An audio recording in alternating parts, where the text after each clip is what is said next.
استغفار کے فضائل۔ اللہ تعالیٰ فرماتے ہیں والذین اذا فعلوا فاحشۃ او ظلموا انفسهم ذکروا اللہ فاستغفروا لذنوبہم، پارہ نمبر 4 رکوع نمبر 5 آیت نمبر 135۔ اور ایسے لوگ کہ جب کوئی ایسا کام کر گزرتے ہیں جس میں زیادتی ہو یا اپنی ذات پر نقصان اٹھاتے ہیں تو اللہ تعالیٰ کو یاد کر لیتے ہیں، پھر اپنے گناہوں کی معافی چاہنے لگتے ہیں۔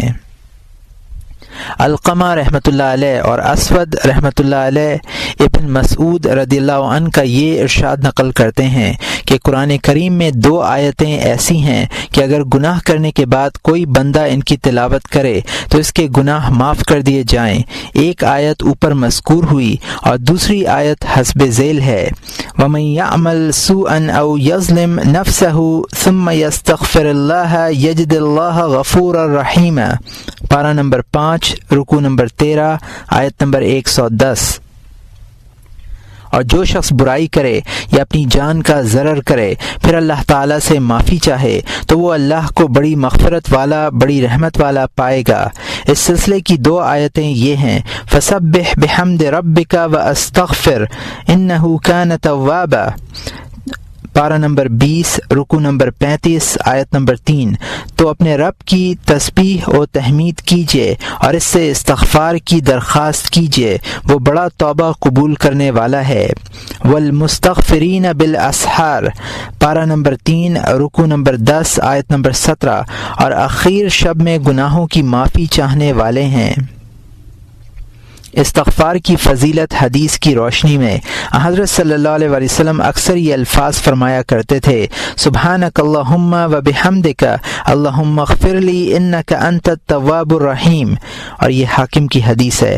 یہاں مترجم نے حاشیے میں لکھا ہے کہ اسی مضمون کی ایک روایت حضرت عائشہ رضی اللہ عنہا سے بخاری و مسلم میں ہے، لیکن اس میں یہ بھی ہے کہ آپ یہ الفاظ رکوع و سجود میں فرمایا کرتے تھے۔ اس روایت میں یہ جملہ نہیں انک انت التواب الرحیم، اور یہاں مترجم کا حاشیہ ختم ہوتا ہے۔ ترجمہ: اے اللہ تو پاک ہے، تیری پاکی بیان کرتا ہوں تیری تعریف کے ساتھ۔ اے اللہ میری مغفرت فرما، بلا شبہ تو توبہ قبول کرنے والا مہربان ہے۔ قال من اکثر الاستغفار جعل اللہ عز وجل له من كل هم خرج ومن كل غم مخرج ورزقه من حيث لا يحتسب۔ یہ ابو داود، نسائی، حاکم اور ابن ماجہ کی حدیث ہے جس کو ابن عباس رضی اللہ عنہ نے روایت کیا ہے۔ جو شخص کثرت سے استغفار کرتا ہے اللہ تعالیٰ اسے ہر پریشانی اور ہر غم سے نجات عطا کرتے ہیں اور ایسی جگہ سے رزق دیتے ہیں کہ اسے خیال بھی نہ ہو۔ انی لاستغفر اللہ تعالی واتوب الیہ فی اليوم 70 مرہ، یہ طبرانی فی الدعاء کی اور بخاری کی حدیث ہے جس کو ابو ہریرہ رضی اللہ عنہ نے روایت کیا ہے۔ میں اللہ تعالی سے دن میں 70 مرتبہ مغفرت چاہتا ہوں اور توبہ کرتا ہوں۔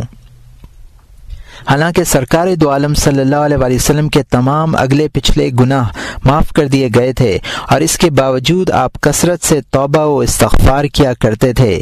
انہ لیغان علی قلبی حتی انی لاستغفر اللہ فی کل یوم 100 مرہ، یہ مسلم کی حدیث ہے جس کو اعزل مزنی رضی اللہ عنہ نے روایت کیا ہے۔ میرے دل میں میل آ جاتا ہے چنانچہ میں ہر روز 100 مرتبہ اللہ سے مغفرت کی دعا کرتا ہوں۔ من قال حینی یاوی الی فراشہ استغفر اللہ العظیم الذی لا الہ الا هو الحی القیوم واتوب الیہ 3 مرات غفر اللہ له ذنوبہ وان كانت مثل زبد البحر او عدد رمل عالج او عدد ورق الشجر او عدد ایام الدنیا، اور یہ ترمذی کی حدیث ہے جس کو ابو سعید رضی اللہ عنہ نے روایت کیا ہے۔ اور یہاں مترجم نے حاشیے میں لکھا ہے کہ یہ روایت بخاری نے تاریخ میں بھی نقل کی ہے مگر اس میں یہ الفاظ نہیں ہیں حین یاوی الی فراشہ اور 3 مرات، اور یہاں مترجم کا حاشیہ ختم ہوتا ہے۔ جو شخص بستر پر لیٹتے ہوئے 3 مرتبہ یہ دعا کرے استغفر اللہ العظیم الذی لا الہ الا هو الحی القیوم واتوب الیہ، تو اللہ تعالیٰ اس کے تمام گناہ معاف کر دیں گے، چاہے وہ گناہ سمندر کے جھاگ کے برابر ہوں، یا عالج یعنی ریگستان کے ذرات کے برابر ہوں، یا درختوں کے پتوں کے برابر ہوں، یا دنیا کے دنوں کے برابر ہوں۔ من قال ذلك غفرت ذنوبه وان كان فارا من الزحف، یہ ابو داؤد ترمذی کی حدیث ہے جس کو زید مولات النبی صلی اللہ علیہ وسلم نے روایت کیا ہے۔ حاکم کی حدیث ہے جس کو ابن مسعود رضی اللہ عنہ نے روایت کیا ہے۔ جو شخص یہ الفاظ کہے جو پچھلی حدیث میں گزری ہے، اس کے گناہ معاف کر دیے جائیں گے اگرچہ کہنے والا میدان جنگ سے فرار ہوا ہو۔ جو شخص یہ الفاظ کہے جو حدیث میں گزرے ہیں، اس کے گناہ معاف کر دیے جائیں گے اگرچہ کہنے والا میدان جنگ سے فرار ہوا ہو۔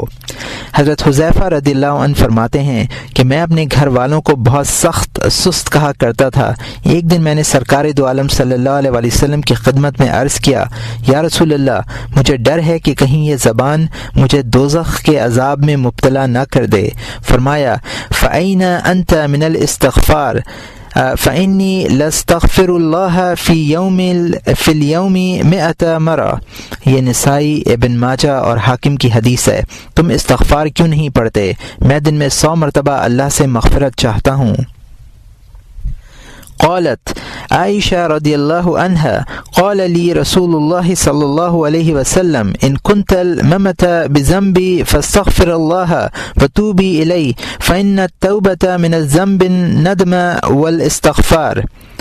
اور یہاں مترجم نے حاشیے میں لکھا ہے کہ بخاری و مسلم مگر متفق علیہ روایت میں یہ الفاظ نہیں ہیں فإن التوبة من الذنب الندم والاستغفار، بلکہ یہ الفاظ ہیں او توب الیہ فإن العبد اذا اعترف بذنبه ثم تاب اللہ علیہ۔ طبرانی کے الفاظ یہ ہیں فإن العبد اذا ذنب ثم استغفر اللہ غفر له، اور یہاں مترجم کا حاشیہ ختم ہوتا ہے۔ عائشہ رضی اللہ عنہا کہتی ہیں کہ سرکار دو عالم صلی اللہ علیہ وسلم نے مجھ سے یہ ارشاد فرمایا، اگر تم کسی گناہ کی مرتکب ہو جاؤ تو اللہ سے مغفرت چاہ لو اور توبہ کر لو، اس لیے کہ گناہ سے توبہ ندامت اور استغفار ہی ہے۔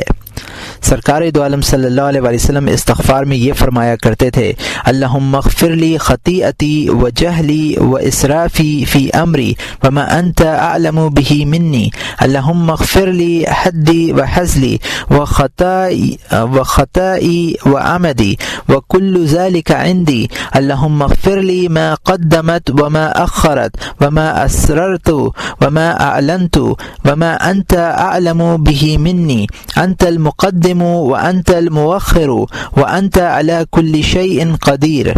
اے اللہ، میری کوتاہی، میری نادانی، اپنے معاملے میں میری کوتاہی اور جس چیز کو مجھ سے زیادہ جانتا ہے معاف فرما دیجئے۔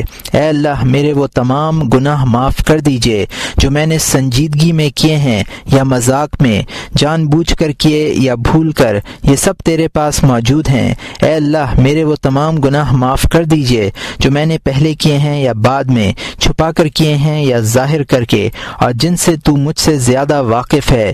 تو ہی آگے کرنے والا ہے، تو ہی پیچھے کرنے والا ہے، اور تو ہر چیز پر قادر ہے۔ حضرت علی رضی اللہ عنہ فرماتے ہیں کہ جب سرکار دو عالم صلی اللہ علیہ وسلم سے کوئی حدیث سنتا تو مجھے حدیث سے اس قدر نفع حاصل ہوتا کہ جس قدر میری قسمت میں اللہ تعالیٰ نے لکھ دیا تھا۔ جب کوئی صحابی رضی اللہ عنہ مجھ سے حدیث بیان کرتے تو میں ان سے قسم کھانے کے لیے کہتا، جب وہ قسم کھا لیتے میں یقین کر لیا کرتا تھا۔ ایک مرتبہ ابو بکر صدیق رضی اللہ عنہ نے مجھ سے سرکار دو عالم صلی اللہ علیہ وسلم کا یہ ارشاد مبارک نقل کیا، ما من عبد ذنبی ذنب فیحسن الطہور ثم یقوم فیصلی رکعتین ثم یستغفر اللہ عز وجل الا غفر اللہ لہ۔ یہ اصحاب سنن کی حدیث ہے۔ جو بندہ گناہ کرے پھر اچھی طرح وضو کر کے 2 رکعت نماز ادا کرے اور اللہ تعالیٰ سے اپنے گناہ کی مغفرت چاہے، اللہ تعالیٰ اسے معاف کر دیتے ہیں۔ ان المؤمن اذا ذنبي ذنب كانت نكتة سوداء في قلبي فإن تاب ونزأ واستغفر ثقل قلبه منها فإن زادت حتى تغلف قلبه فذلك الران الذي ذكره الله عز وجل في كتابه كلا بل ران على قلوبهم ما كانوا يكسبون. ترمذی، نسائی، ابن ماجہ، ابن حبان اور حاکم کی حدیث ہے جس کو ابو ہریرہ رضی اللہ عنہ نے روایت کیا ہے۔ مومن جب گناہ کرتا ہے تو اس کے دل میں ایک سیاہ داغ پیدا ہو جاتا ہے۔ اب اگر وہ توبہ کر لے اور اپنی حرکت سے باز آ جائے تو اس کا دل صاف ہو جاتا ہے، اور اگر گناہوں میں مبتلا رہے تو وہ داغ اتنا بڑھ جاتا ہے کہ پورے دل پر چھا جاتا ہے۔ اسی کا نام ران ہے، جس کا ذکر قرآن پاک میں اس طرح ہے۔ ہرگز ایسا نہیں ہے، بلکہ اصل وجہ یہ ہے کہ ان کے دلوں پر ان کے اعمال بد کا زنگ بیٹھ گیا ہے۔ ان اللہ لیرفع العبد الدرجة في الجنة فيقول یا ربی انی لی هذه فيقول باستغفار ولدك لك۔ یہ احمد کی حدیث ہے جس کو ابو ہریرہ رضی اللہ عنہ نے روایت کیا ہے۔ اللہ تعالیٰ جنت میں بندے کا درجہ بڑھائیں گے۔ بندہ عرض کرے گا یا اللہ میرا یہ درجہ کس طرح بڑھ گیا؟ اللہ تعالیٰ فرمائیں گے تیرے لیے تیرا لڑکا استغفار کرتا ہے اس لیے یہ درجہ بڑھا۔ عائشہ رضی اللہ عنہا فرماتی ہیں کہ رسول اللہ صلی اللہ علیہ وسلم یہ دعا کیا کرتے تھے، اللہم اجعلنی من الذین اذا حسنوا استبشروا واذا ساءوا استغفروا۔ یہ ابن ماجہ کی حدیث ہے۔ اے اللہ مجھے ان لوگوں میں سے بنا جو اچھے کام کریں تو خوش ہوں اور برے کام کریں تو مغفرت چاہیں۔ اذا اذنب العبد ذنب فقال اللهم اغفر لي فيقول الله عز وجل اذنب عبدي ذنب فعلي ان له رب ياخذ بذنبي ويغفر الذنب عبدي اعمل ما شئت فقد غفرت لك۔ یہ بخاری و مسلم کی حدیث ہے جس کو ابو ہریرہ رضی اللہ عنہ نے روایت کیا ہے۔ جب بندہ کوئی گناہ کرتا ہے اور یہ کہتا ہے اے اللہ میری مغفرت فرما، تو اللہ تعالیٰ فرماتے ہیں کہ میرے بندے نے گناہ کیا، اسے یہ معلوم ہے کہ اس کا ایک رب بھی ہے جو گناہ پر مواخذہ کرتا ہے اور معاف کرتا ہے۔ اے میرے بندے جو چاہے کر، میں نے تجھے بخش دیا ہے۔ ما اثر من استغفر ان عاد فی اليوم 70 مرہ۔ یہ ابو داؤد اور ترمذی کی حدیث ہے جس کو ابو بکر رضی اللہ عنہ نے روایت کیا ہے، اور یہاں مترجم نے حاشیے میں لکھا ہے کہ قال الترمذی الحدیث غریب و اسناد لیس بالقوی، اور یہاں مترجم کا حاشیہ ختم ہوتا ہے۔ جو شخص استغفار کرتا ہے وہ گناہ پر اصرار کرنے والا نہیں کہلاتا، چاہے وہ 70 مرتبہ اس گناہ کا ارتکاب کرے۔ ان رجل لم يعمل خیر عقد نظر الى السماء فقال ان لي رب یا رب فاغفر لي فقال اللہ عز وجل قد غفرت لك۔ اور یہاں مترجم نے حاشیے میں لکھا ہے کہ مجھے اس کی اصل نہیں ملی، اور یہاں حاشیہ ختم ہوتا ہے۔ ایک ایسے شخص نے جس نے کبھی خیر کا کام نہیں کیا تھا آسمان کی طرف دیکھ کر کہا میرا ایک رب ہے، یہ اے اللہ میرے گناہ معاف کر۔ اللہ تعالیٰ نے فرمایا میں نے تجھے بخش دیا۔ من اذنب فاعلم ان اللہ قد اطلع علیہ غفر له وان لم یستغفر۔ یہ طبرانی فی الاوسط کی حدیث ہے جس کو ابن مسعود رضی اللہ عنہ نے روایت کیا ہے، اور یہ بسند ضعیف ہے۔ جس شخص نے گناہ کیا پھر اسے یہ علم ہوا کہ اللہ اس کے گناہ سے واقف ہے تو اس کی مغفرت کر دی جاتی ہے، چاہے اس نے مغفرت کی دعا نہ کی ہو۔ یقول اللہ تعالی یا عبدی کلکم مذنب الا من عافیت فاستغفرونی اغفر لکم ومن علم انی ذو قدرت علی ان غفر له غفرت له ولا ابالی۔ یہ ترمذی اور ابن ماجہ کی حدیث ہے جس کو ابو ذر رضی اللہ تعالی عنہ نے روایت کیا ہے، اور مسلم نے بلفظ آخر روایت کیا ہے۔ اللہ تعالیٰ فرماتے ہیں اے میرے بندو تم سب گناہ گار ہو مگر جس کو میں معاف کر دوں، اس لیے مجھ سے مغفرت چاہو تاکہ میں تمہاری مغفرت کر دوں، اور جو شخص یہ جان لے کہ میں اس کی مغفرت کرنے پر قادر ہوں تو میں اس کی مغفرت کر دوں گا اور کوئی پرواہ نہیں کروں گا۔ من قال سبحانك ظلمت نفسي وعلمت سوءا فاغفر لي فإنه لا يغفر الذنوب إلا أنت غفرت له ذنوبه ولو كانت كمذب النمل۔ اور یہاں مترجم نے حاشیے میں لکھا ہے کہ بیہقی نے یہ روایت حضرت علی رضی اللہ تعالیٰ عنہ سے کتاب الدعوات میں نقل کی ہے۔ ابتدا میں یہ الفاظ ہیں قال رسول اللہ صلی اللہ علیہ وسلم الا اعلمك کلمات تقولهن لو كان عليك كمدد النمل او كعدد ذنوب غفرها اللہ لك۔ دعا کے شروع میں لا الہ الا انت کے الفاظ بھی ہیں، اور یہاں مترجم کا حاشیہ ختم ہوتا ہے۔ جو شخص یہ کہے سبحانک ظلمت نفسی آخر تک تو اس کے تمام گناہ معاف کر دیے جائیں گے، اگرچہ چونٹیوں کے چلنے کی جگہ کے برابر ہوں، یعنی مراد یہ ہے کہ کثرت ہے۔ حسب ذیل استغفار کو افضل ترین استغفار قرار دیا گیا ہے۔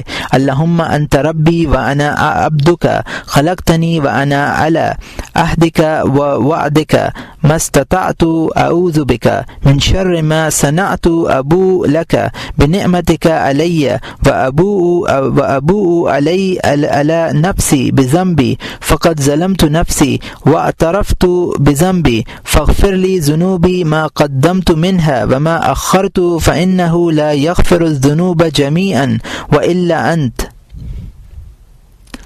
اور یہاں مترجم نے حاشیے میں لکھا ہے کہ یہ استغفار بخاری نے شداد بن اوس رضی اللہ تعالی عنہ سے روایت کیا ہے، مگر اس میں یہ الفاظ نہیں ہیں وقد ظلمت نفسی وما اعترفت بذنبی اور ذنوبی ما قدمت منها اخرت اور جمیعا۔ اور یہاں مترجم کا حاشیہ ختم ہوتا ہے۔ ترجمہ: اے اللہ تو میرا رب ہے اور میں تیرا بندہ ہوں، تو نے مجھے پیدا کیا ہے اور میں اپنی استطاعت کے بقدر تیرے عہد اور وعدے پر قائم ہوں۔ میں تیری پناہ چاہتا ہوں اپنے کام کی برائی سے، میں تیری نعمت اور اپنے گناہوں کا اعتراف کرتا ہوں۔ میں نے اپنے آپ پر ظلم کیا ہے، مجھے اپنے قصور کا اعتراف ہے، میرے اگلے پچھلے گناہ معاف فرما، اس لیے کہ تیرے علاوہ کوئی گناہ معاف نہیں کرتا۔ استغفار کی فضیلت اور آثار۔ خالد ابن معدان اللہ تعالیٰ کے یہ ارشاد نقل کرتے ہیں کہ بندوں میں میرے نزدیک سب سے زیادہ محبوب وہ لوگ ہیں جو میرے قربت کی وجہ سے آپس میں محبت رکھتے ہیں، ان کے دل مسجد میں پڑے ہوئے ہیں اور وہ سحر کے وقت مجھ سے گناہوں کی مغفرت چاہتے ہیں۔ یہ وہ لوگ ہیں کہ جب میں دنیا والوں کو سزا دینا چاہتا ہوں تو مجھے یہ یاد آ جاتے ہیں اور میں ان کے طفیل گناہ گار دنیا والوں کو معاف کر دیتا ہوں، ان پر عذاب نہیں کرتا۔ قتادہ رضی اللہ عنہ فرماتے ہیں کہ قرآن کریم نے تمہارا مرض بھی بتلایا ہے اور اس کے علاج کی نشاندہی بھی کی ہے۔ تمہارا مرض گناہ ہے اور اس کا علاج استغفار ہے۔ حضرت علی رضی اللہ عنہ ارشاد فرماتے ہیں کہ مجھے اس شخص پر حیرت ہوتی ہے جو نجات کے باوجود ہلاکت میں مبتلا ہو جاتا ہے۔ لوگوں نے عرض کیا وہ نجات کیا ہے؟ فرمایا استغفار۔ یہ بھی فرمایا کرتے تھے کہ اللہ تعالیٰ نے کسی ایسے شخص کو استغفار نہیں سکھلایا جس کی تقدیر میں عذاب الہی عذاب لکھ دیا گیا ہو۔ فضیل رضی اللہ عنہ کہتے ہیں کہ استغفر اللہ کہنے کا مطلب یہ ہے کہ اے اللہ مجھے معاف کر دیجئے۔ کسی عالم کا قول ہے کہ بندہ گناہ اور نعمت کے درمیان معلق ہے، ان دونوں کی اصلاح شکر اور استغفار کے بغیر ممکن نہیں۔ ربیع ابن خصیم رحمۃ اللہ علیہ نے اپنے تلامذہ کو نصیحت کی کہ تم لوگ استغفر اللہ و اتوب الیہ، میں اللہ سے مغفرت چاہتا ہوں اور اس کی بارگاہ میں توبہ کرتا ہوں، مت کہا کرو کیونکہ یہ جھوٹ ہے، بلکہ یوں کہا کرو اللہم اغفر لی وتب علی، اے اللہ میری مغفرت فرما اور مجھے توبہ کی توفیق عطا فرما۔ فضیل رضی رحمۃ اللہ علیہ کے بقول گناہ ترک کیے بغیر استغفار کرنا جھوٹوں کی توبہ کے مترادف ہے۔ رابعہ ادویہ رحمۃ اللہ علیہ فرماتی ہیں کہ ہمارا استغفار مزید استغفار کا محتاج ہے۔ مطلب یہ ہے کہ ہم دل کی غفلت کے ساتھ استغفار کرتے ہیں، یہ استغفار ہوا، یہ تو بڑا گناہ ہے، اس کے لیے مزید استغفار کی ضرورت ہے۔ ایک دانشور نے فرمایا کہ ندامت سے پہلے استغفار کرنے والا نادانستہ طور پر خداوند قدوس سے استہزاء کر رہا ہے۔ ایک اعرابی کو کسی نے سنا کہ وہ کعبہ کے پردوں سے لپٹا ہوا یہ دعا کر رہا ہے: اے اللہ، گناہوں پر اصرار کے باوجود میرا استغفار کرنا جرم عظیم ہے، اور تیرے عفو و کرم کی وسعت سے واقف ہونے کے باوجود خاموش رہنا بھی کچھ کم جرم نہیں ہے۔ تجھے میری کوئی ضرورت نہیں ہے، مگر تو اس کے باوجود مجھے اپنی مسلسل نعمتوں سے نواز رہا ہے، اور میں اپنی بدبختی کے باعث اپنی احتیاط کے باوجود گناہ کر کے تیرے دشمنوں میں شامل ہو رہا ہوں۔ اے اللہ، تو وعدہ کرتا ہے تو پورا بھی کرتا ہے، ڈراتا ہے تو معاف بھی کرتا ہے۔ میرے گناہ عظیم کو اپنے عفو عظیم کی پناہ میں لے لے یا ارحم الراحمین۔ ابو عبداللہ وراق رحمۃ اللہ علیہ کہتے ہیں کہ اگر کسی شخص کے گناہ سمندر کے جھاگ اور بارش کے قطرات کے برابر ہوں اور وہ رب کریم کے حضور اخلاص کے ساتھ یہ دعا کرے تو انشاءاللہ العزیز اس کے تمام گناہ معاف کر دیے جائیں گے۔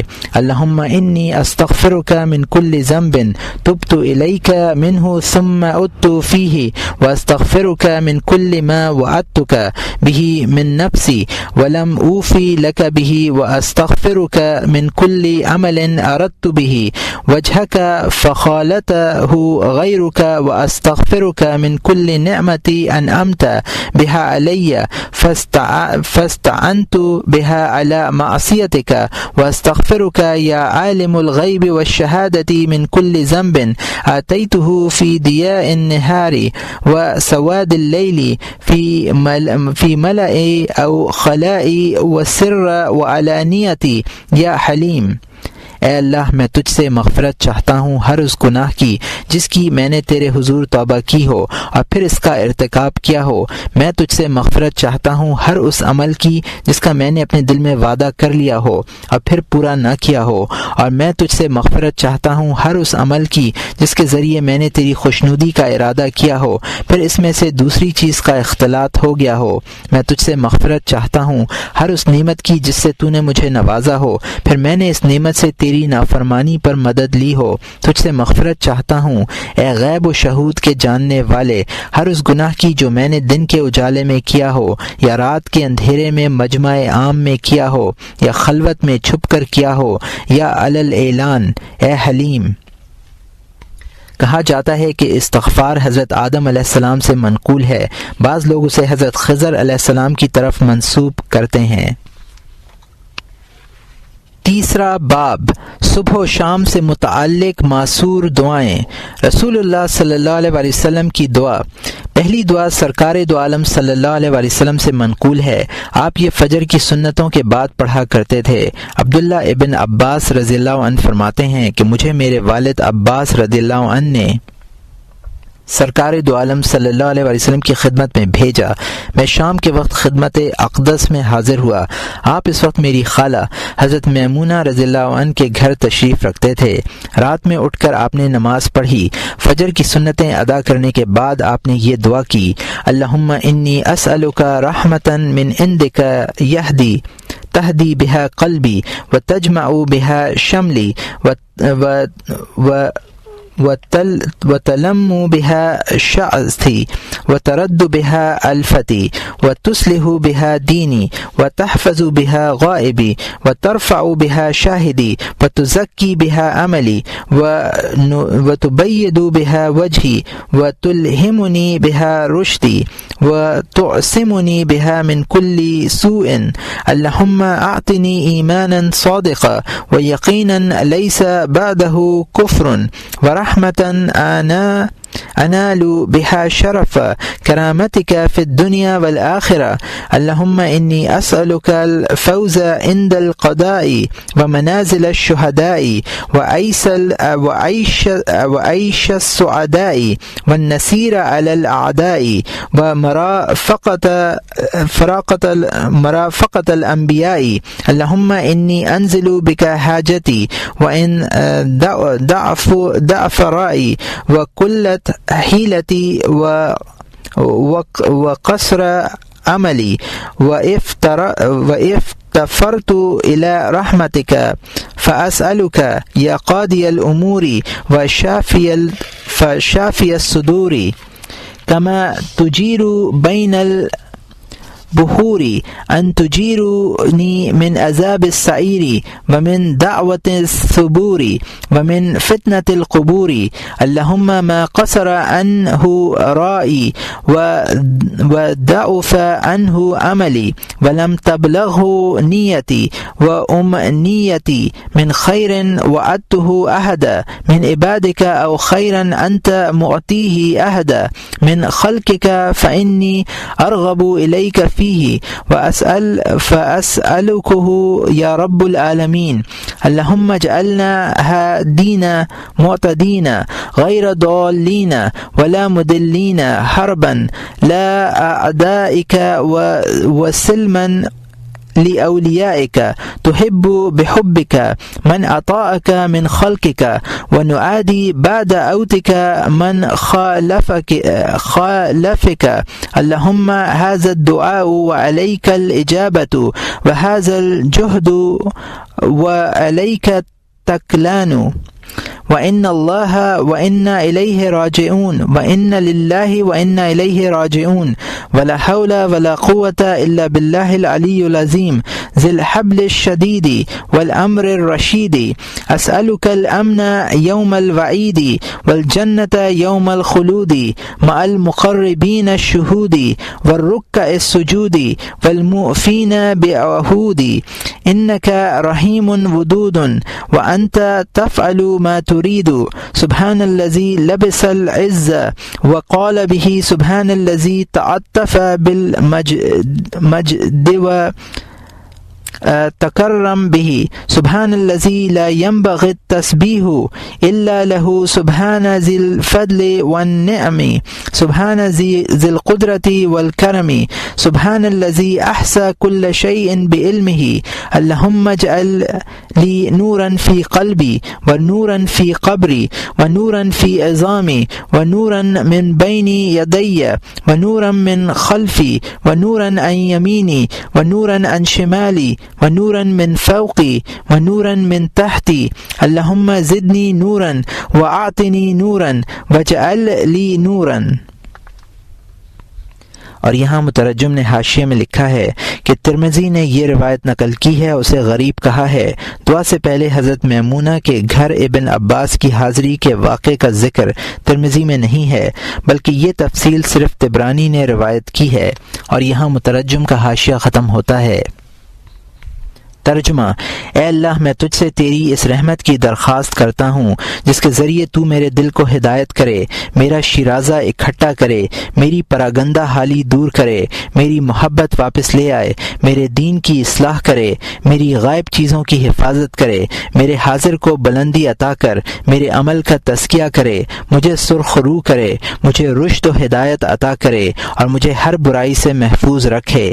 اے اللہ، مجھے ایمان صادق عطا کر اور وہ یقین عطا کر جس کے بعد کفر نہ ہو، اور اس رحمت سے نواز جس کے ذریعے میں دنیا و آخرت میں تیری کرامت کا شرف حاصل کر سکوں۔ اے اللہ، میں تجھ سے قضا کے وقت کامیابی، شہداء کے درجات، نیک بختوں کی زندگی، دشمنوں پر فتح اور انبیاء کی معیت کی درخواست کرتا ہوں۔